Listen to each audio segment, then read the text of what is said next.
Never mind, I got it.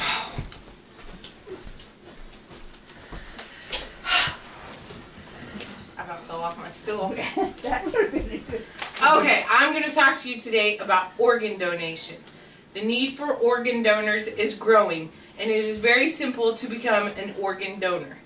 It's not only for those who die, but you can also give your organs if you are living.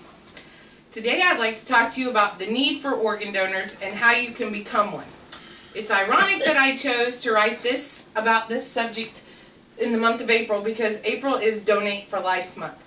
Imagine how many lives could be saved if we all in this room signed up to donate our organs. According to organdonor.gov, today alone 18 people will die waiting for an organ. And it only takes one donor to save 8 people's lives.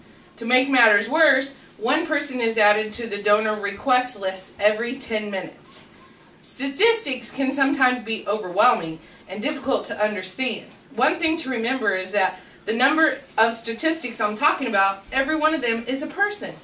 A person that needs your help and is waiting for a life-saving transplant.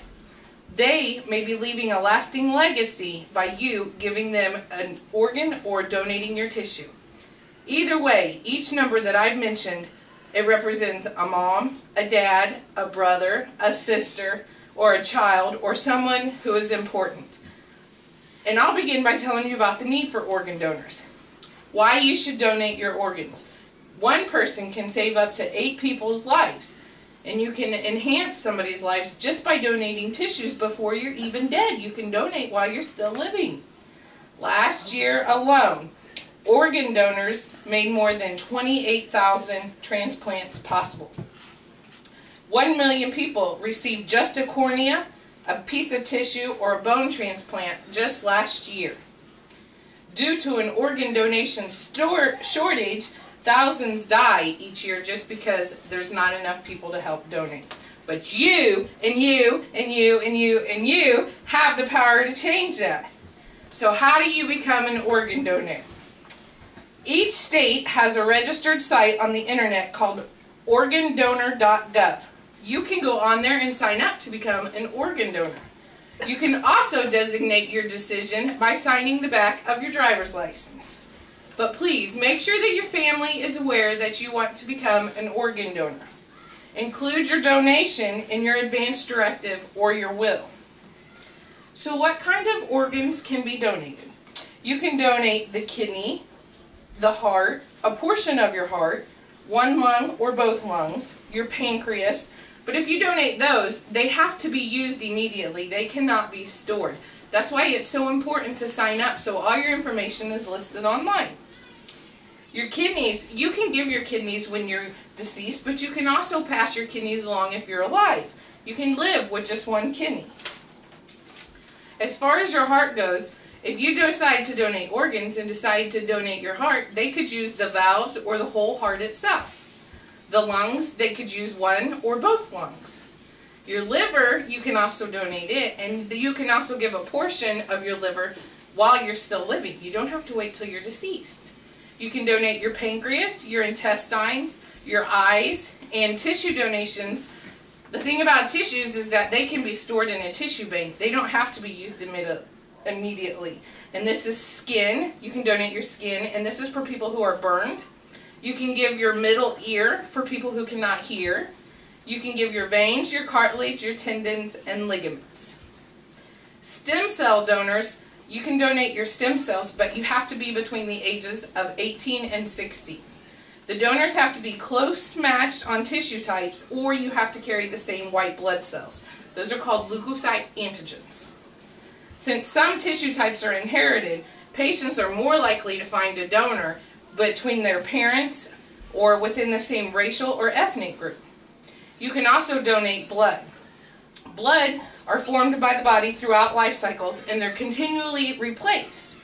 This means you can donate blood every 56 days, and you don't even have to be deceased to give somebody else a chance at life. Some interesting facts that I found on UNOS.org. 1954 was the first successful kidney transplant. 1967 was the first successful liver transplant.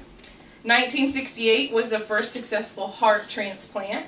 1987 was the first intestinal transplant. 1989 was the first time that a successful living donor had given a transplant. 1990 was the first living donor to give one lung. In 2001, for the first time, a total of living organ donors exceeded the number of deceased organ donors. The benefits of organ donation, it benefits both families, the one of the donors and the one of the recipients.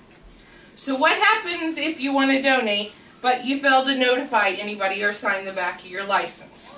If you don't notify family of your wishes, and you don't sign your driver's license, and you don't put your organ donation in your will, the chances are your wish of becoming an organ donor will never be carried out.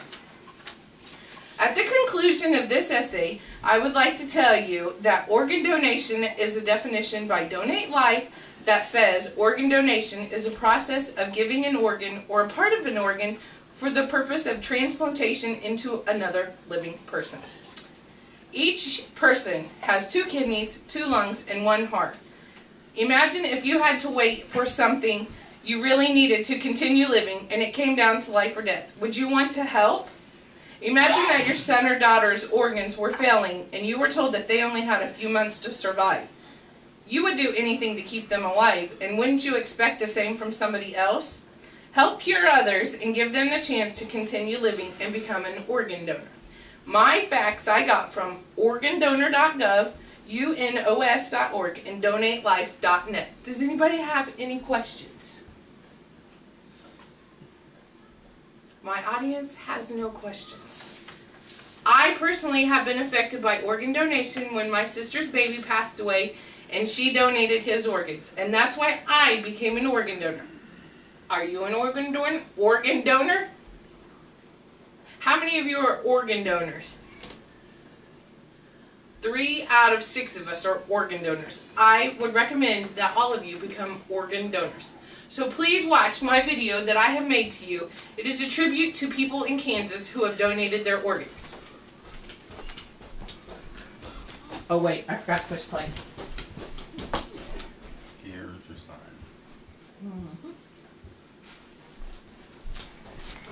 Our heroes. From Kansas.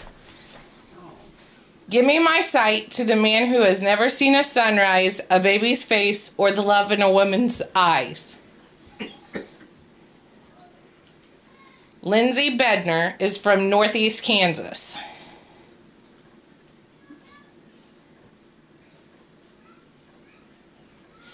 Give my heart to a person whose own heart has caused nothing but endless days of pain. Cody Deason is from Great Bend, Kansas.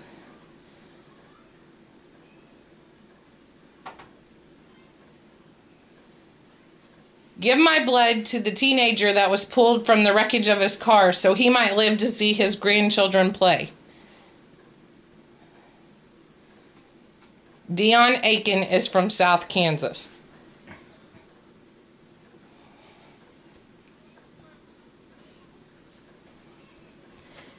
Give my kidneys to the one who depends on machines to exist from week to week.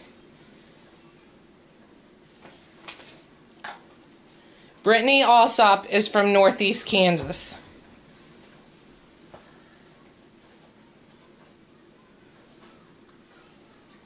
Take my bones, cartilage, and nerve fibers in hopes that a crippled child will learn to walk. Megan Blair is from Marysville, Kansas.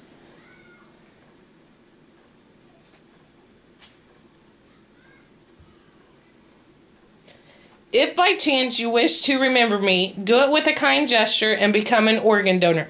With that gesture, I will be remembered forever.